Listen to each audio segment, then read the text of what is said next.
ҳунарпешаи театр ва синамои тоҷик Ғолиб Исломов баъди хатми Институти давлатии санъати театрӣ ба номи Луначарскии шаҳри Москав соли 1978 фаъолияти кориашро дар театри навтаъсиси ҷавонони Тоҷикистон шурӯъ намуда, то имрӯз дар ин даргоҳ ба ҳайси як ҳунарманди асил фаъолияти босамару густурда дорад.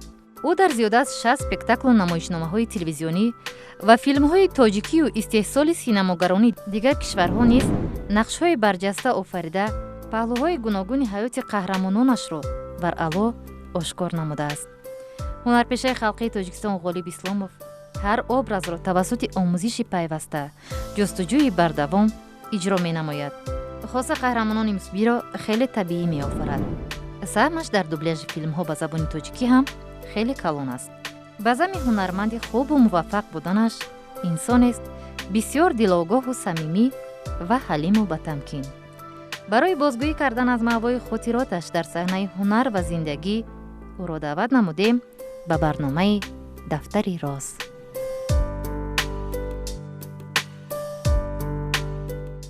аслан ҳама лаҳзаҳои умр дар гузар ҳастанд, аммо ҳастанд лаҳзаҳое ки дар хотири кас ҷовидона нақш мебанданд. ҷовидона нақш мебанданд бо ҳамон аксҳое ки метавонем мо дар хотир нигоҳ дорем. дуруд ба шумо бинандагони азиз. меҳмони барномаи мо ҳастанд ҳунарманди халқии Тоҷикистон Ғолиб Исломов.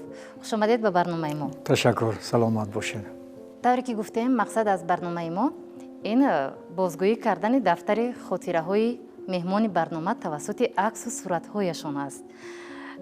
шумо сари чанд ҳар вақт дафтари хотираҳои худро, яъне албоми хотираҳои худро варақ мезанед ва ана ҳамон аксҳо ба шумо аз чӣ қисса мекунанд?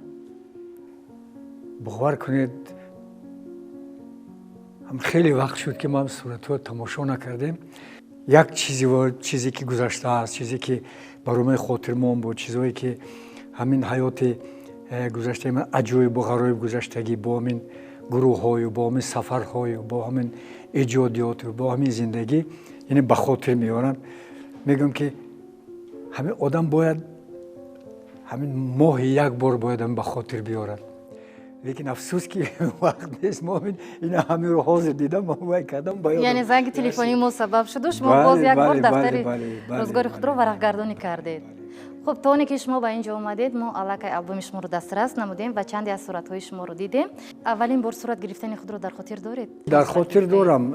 гап ҳаме ки дар давраи мо он қадар суратгирӣ вай мода набуд, расм набуд. дар вақти шиноснома гирифтан сурат буд. вақте ки доскаи фахрӣ мебарордан, ҳамон вақт суратгир меомад, сурат дар диҳа мегирифт. ва баъди он ки мерафтем ягон ҳамин гурӯҳи аз назгирони фаъолияти ба диққати мерафтем, ана он ҷо ба меомадан сурат мегирифтан. умуман кам буд. ҷавонтарин сурати шумо ба фикрам ин давраи донишҷӯии шумо бошад ё ин ки давраи мактабхонӣ бошад? Не, давраи донишгоҳи шаҳри Москва ба курси дуюм мехондем соли 67. якта мо дар ҳамон донишкада якта занаки суратгир буд. баъд гуфт хоҳед нахоҳед ман сурати шуморо мегирам, чунки хотир одамои оқил медонанд. як вай буд, сурата гирифт. баъд монд аз нигоҳ мекунам, мегӯям ки ин сурати ман бошад. чанд сола будем дар ин сурат? баъди тамом кардани мактаб 18-19 сола курси дуюм будам. наход ки мегӯям хел будем. хуб, инҷо суратҳо хеле зиёд ҳастанд. хуб, боз ана инҷо як сурати бисёр ҷолиб бо бонуи хона. шумо аз ин сурат қисса мекунед? 5 сол пеш гирифтем, 6 сол пеш, ба фикрам 6 сол пеш дар хона гирифтем. духтароям сурат гирифтам. инам хотирмон мондастам хел дар чизи мо. умуман ҳамсарам қати камтар сурат дорам. намеписандад, лекин ман сурат ниҳоят бисёр дорам. ман ин фарзандо дар вақти кӯдакӣ гирифтем. ман ин духтарчаи калоне, ин дута дугонек, ино дугонеканд дар тобону хандон. чӣ хел номи зебо? ин хандони мо момояш бандагӣ карду, баъди 40 рӯз ин таваллуд шуд, баъд номи ماماش موندن خندان. بعد 15 خیلی دیگر تولد میشه من نموندم توبان. این خوزی کلانن اویله دارند همش. این کلانش گلپری در مسکو زندگی میکنه اویله دار. من اینجا یک رسمی جالبی دیگری هست. اینجا صورت از فیلمی علی بابا و چیل روزن. این نقش اونقدر کلان نبود. این نقش یک 2 روز 3 روز بند بودم خطیشون. این یک سوداگر که همون علی بابا غلام میکند بعد سودا میبرند همون کارو خاطر یک تاریخ بسیار عجیب است رویدادی شد که در هر یک بناورگیری فیلم واقعی میشوند که در خاطر آدم میماند و هیچگاه فراموش نمیشود بعد خاطرهایی که بسیار نقل بابند این در رول علی بابا همون وقتی که کارون میرود و اون مرجانه در قفس همون در میگیرند و میگوید او پچر میگه پچر زبان هندو قطعی میگه الان میگیرد این علی بابا دستانش بستگی در زین اسب من بستگی یک 8 متر شاهی قطعی سله قطعی بستگی من خودم سله شاهی داشتم این همین رسم ریش قطعی اسب قطعی وقتی که این میدود برای یاردم کردن یاری رساندن من بندش میکشم و میگم زبان روسی قدیم ما گفتیم کدا سباکا نزد بعد دستم قمچین دستش چوبین بعد در سرش میفروردم مشق کردیم همش ساز بود عالی جناب بود همش تیار رژیسور ما از طرف این فیلمی هم از طرف هندوستان بود هم از طرف ازبک فیلم و بعد اکسپو فیلمی چیزی مسکو بود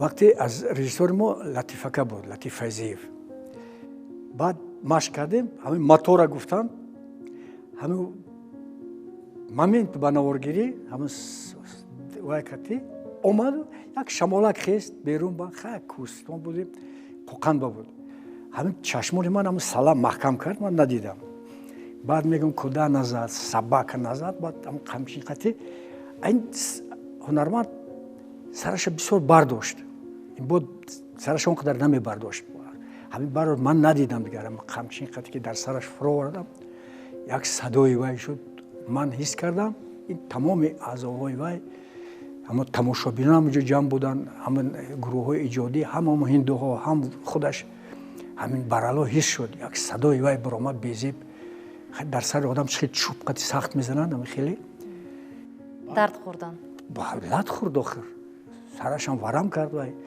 بعد استاپ که شد بعد یک دویم رژیسور یک زنک از تاشکند بود و کارکنی بی خطری بود بعد همی دو برداشت از اون با سر من اومد داد زد که что вы делаете вы знаете это что وای سیاسی بگردوندینه گویا که من قصدن اینه زدم اکو مافتم خیلی سیونکه бывает разные он сам виноват با از این کتفش با دست اول بالای اسب بودم دست ما که بخصیص زبان نقطه بخصیص کیم چی گفت понимает خودش گناهکار بود و جنجال دارم تو اسنیمیتی و سرولی من گفتم چون جنگ کرده استادم دیدم که لطیفه که روش گردون خنده کرده استاد بعد دیگر دلم پر شد خودی خرمید را آزرده شدن یا نه نه خیلی فهمید خودش گناهکار بود یعنی که بخشش پرسیدم گفت تو خاک بوید خود در وقت بناورگیری آدم پاش میشکند آخر آدم معیب میشود بعضن آدم لط میخورد آخر ضربه میخورد هیچ چیز نبود واقعی از اسب آدم میغلطد اینجا بسیار یک صورت زیبا از این نمایشنامه از فیلم است این از نمایشنامه تئاتر است این شراره عشق این سال 76 77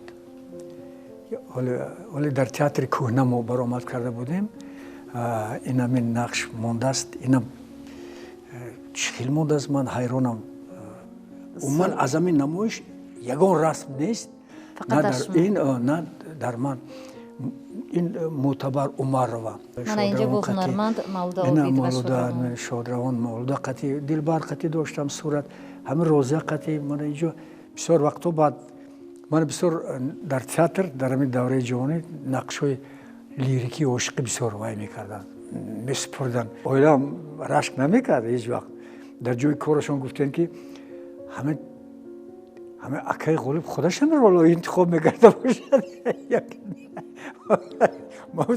ما بعضی نمیدونم ما به میسپرن بخیر حتی پروفسور ما دوره دانشجویی همین رولوی لیریکی ما باور میکرد، نقشوی لیریکی. در همون فیلم هم در نمایشنامه هم بیشتر نقش‌های مثبی شما مثبی و لیریکی. سری طبیعی براندن نقش‌های شما از مهارت هنری شما وابستگی دارد یا چیزی دیگر است اینجا مثال؟ نه من خیلی وظیفه من ما آموزوندن همون چیز شاید آزونه که من عاشق زندگی هم یا عاشق کسب هم یا عاشق زیبایی هم، چون که آدم اگر عاشق باشد او دیگر خیلی رفتار میکند، او مهربانتر میشود، او نیکوتر میشود. خب درباره این صورت قصه میکنیم. این صورت سال 75 این فیلم مشترک تاجیک فیلم و لین فیلم از طرف ما عبدالسلام رحیموف رژیسور، از طرف لین فیلم چاپلین بود رژیسور. این همینجا آمدن همون رول همون عاشقانه باز با همین دختره که من که تمارا شاکرova از استودیوی ازبک فیلم بسیار دختره که بعضی فیلم‌ها با اشتراک میکرد همین نقش دادن. ما خیلی همونجا عاشق نام فیلم واخوری‌های کوتاه در جنگ دراز مدت سال 75 و 76 اکران با برآمد. همینجا دختره که گو نقش میبیند اونجا یک اپیزود دیگر بود. این پدر مویا انوار خیرکه قاسم رو بازی کردن و گفت که اینا یک صنف میخوندن یک گویا که بازوری میتند دختره که بعد این میگریزن روزی توی میگریزن از پشتش دوانی میکنن میقپن بازوری نه بعد میگم نه بازوری نه سرد. این درباره فیلم درباره یکمین لوچک زن تاجیک محمد جان آبادکو در جنگ بزرگ وطنی قربان میشد. این همین نقش همون کینو یک خاصیت وای دارد. در تئاتر اسپکتاکل 5 سال میراد برای مثال هر روز 300 نفره بیند برای مثال خیلی شمارش کمتر. فیلم با یک بار میراد اکران میراد میلیون هم تاثیر میرساند. اینجا این فستیوال تئاتروی وای بود جهانی بود در شهر بیشکک. اینجا از ژاپن بود، اندو از مغولستان و از کره و از ازبکستان و از چیزا. اینم صورت هم گرفتیم در یک نمایش بردیم با یک دو همکارسان هم پیدا شد همونجا یک اورگویی کرده ما همین سال بود یک بهای بلند گرفتیم. بعد این ما یک دعوتنامه یک فیلمی و نمایش جزیرباد قطعی رفت 2005 سال. اینجا تئاتر بهای بلند گرفت، دیپلم درجه یکم گرفتیم همونجا. بعد این ما همین نمایش تکلیف کردن با کاهره. اینجا بسیار خنده صمیمی بسیار بزرگ. در کجا هستید اینجا؟ این در هندوستان فیلم وای قطعی رفته بودیم شیرین قطعی بناورگیری شیرین. این همین در شهر سلسله فیلم شیرین بود. بله این در شهر خیلی پیش بامبی میگفتن آز مومبای. این از فیلم خاطره این صورت هزار یک شب. این در سوریه در حلب یک شهر پالمیرا. از حلب گذشتیم پالمیرا میگن یک شهر ویرانه قدیمه. اینجا ویزانتیه مثلا این آرکیتکتور ویزانتیه. اینجا ما بناور گرفتیم. اینجا لحظه که سالای من بسته ایستادم. چی نقش داشتید در اینجا؟ اینجا با یک ستاره شناس اون استرولوگ میگن ستاره شناس. اینجا همراه استاد طاهر صابر رفقتی رفتیم. یک 36 روز در همونجا بودیم. اونجا 5 شهرش با بناور گرفتیم. 5 شهر کلانترین همین سوریه بناور گرفتیم. اینم همونجا. اینجا یک فیلم. اینم یک فیلم خودشون بود. جوان هستید اینجا. این همین لحظه است من همین چیز است. همون دوره بود. اینجا با یک بیرون از فیلم باشد اینجا؟ نه این یک فیلم خودشون بود، مستند بود فیلم. بعد اونجا اشتراک کردم. همون یک ژورنالیست بازی میکردم. فیلم خودشون بود. نقش ژورنالیست. این همونجا است. اینجا این درست بناور گرفتم همین. فیلمی کوتاه مدت؟ کوتاه متر. این فیلمی واخوری در دره مرگ. این واخوری در دره مرگ. این رحمتی من صبرنیسا اونجا رولی اساسی باز میکردن. اونجا کمیسر بیکوف اون وقت برای فیلم میگن که تصدیق کردن اکتور و خیلی وای بود. کسی که با فیلم تصدیق میشد و خوشبختترین آدم بود اون دوره. تا اون اندازه بله چون که کاستینگی بسیار جدی بود. بله و چون که چنون 7 نفر 6 نفر دعواگر بود برای مثال برای یک نقش حتی 12 میشد بعض زمان که 25 نفر خیلی میگفتن و چیز خطی. در اینجا چندی از رسم ها است. صورت های شما خیلی با ذوق رقصیده ایستادید. خب بیت از این صورت ها قصه کنیم. رقصیدن رو دوست می‌دارید یا اینکه این یکمین نبیره ما نبیره کلانیم یکمین این اومدن نامشو اسفندیار حاضر کرسی دوم در مسکو میخونند. اون وقت ما دکک بود با توقیه گرفت در سرش ماند صورت گرفت با رقص با نبیره. این در توی فرزندی منم توبونم یعنی منم مجبور خیزوندن. ما این خیلی خورسندی و کم مول صورت داریم. مول وقتی که سفر هنری میرفتیم یک گیتارک داشتیم همین شب و مهمانخانه میرفتیم همین گیتار نوازی میکردیم صورت خونه میکردیم همین با یک شوق با یک ذوق. بعد مهمانخانه هم جمع میشدند و مهمانهای دیگر جمع میشدند همین تماشا میکردن پرس و پاس میشد. خیلی این کار هنرمندی است. این رسم همراه محمود اسنبویف همه قهرمان اتفاق سویتی مهنه قهرمان ملت و رقاص مشهورترینی و چچن در مسکو بود. من رسم محمود اسنبویف اینم در ازبک فیلم این سال 90 بود. این از نقش حاتم توی این نقش موسفید اینم رحمتی این بابا سید یتیموف. این صورتو برای وای بود برای استودیوهای دیگر روی کردن برای این موسفیلم برای کردیم از این چیزا اون وقت طلب میکردن در شعبه اکتوری میگفتن در تاشکند و در مسکو در لین فیلمو همین خیلی صورت ها از من بسیار است. این خیلی صورت ها هم هستند. من این خیلی اینا هستند.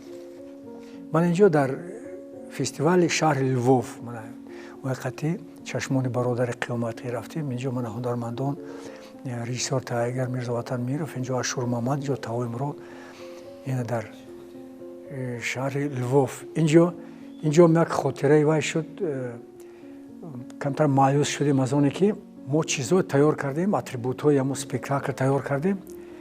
وقتی نمایش سر شد چراغ‌ها در گیراندند ما همین چیزو نیافتیم. اونجا یک تئاتر است که فایب کردگی و چیزا همون ارغمچین نیافتیم. ما یک اکتور جوان هم ارغمچین قطعه میبستن صحنه میبروردن اونجا ارغمچین نیست و بروردن به ارغمچین دستاش و بیچاره خودش گم کرد دستاش این خیلی طرف خیلی میکنه از بیرون و میگوییم که آخه دستات پشت بوای کن هم دورم خیلی و هم نمیشند گم کرد خودش همون اکتور جوان. اینجا یک وای شد همون تاثیر کرد همون تمام نمایش با همون تاثیر کرد. یا یک اکتور دیگر گرفته است و کجای مونده است یا پیش پا خورده است همون طوری که باید گرفته است همون بند یک طرف مونده است. کلاه شاه اونجا بازی میکند کلاهش نیافت تقوی مراد همون صحنه برآمدن نیست کلاه نیست میکوبیم نیست به کلاه یک صحنه به کلاه برآمد. پس در این گونه لحظه ها هنرمند چگونه عمل میکنه؟ خیلی ما برآمدیم باید که از حالت ما خیلی البته ما با تاثیر کرد تاثیر رسوند تاثیرش به دیگران نیز میره با دیگران هم تمام اعضایی که در همون اسپکتاکل هست صفت اسپکتاکل کاهش یافته میخیل کاهش ما خودمون نیست میکنیم لیکن ما همین گویا که چی نشده است گویا که چی نیست هم میخیل بلکه تماشابین وای برالا اونجا خیلی شهر لووف اروپا وای همه میدونند که برای مثال در نگهداری ان همین صورت ها جمع آوری ان همین صورت ها مثال چی اندیشه دارید باز زیادتر مثال در البوم خاطره ها کی نگهداری میکنند ان همین ها رو؟ این صورت من هیچ که باوری ندارم نمیکنم خیلی برای شما عزیز هستم. برای هر یک این صورت تاریخ دارد هر یک این صورت خاطره دارد هر یک این صورت خرسندی دارد نازکی دارد هر یک این صورت درد دارد این از حیات خودم گذشتگی تاریخ دارد. هر شخص با اینا شخصیت‌هایی هستند که این استاد عبیدالله رجبوف یا همین استاد طاهر صابرов یا من اکتورهای بزرگی و من اونجا فیلیپین قد صورت دارم و حاضر تئاتر خودش دارد و اکتور مشهور روسیه است حاضر. تشکر برای قصه کردن از رازی صورت‌هایتان. تشکر که باز هم برای قبول دعوت ما در این بعد کار و فعالیت ما به شما باز هم بردباری می‌خواهیم و در زندگیتان سعادتمندی را تمنا می‌کنیم. تشکر.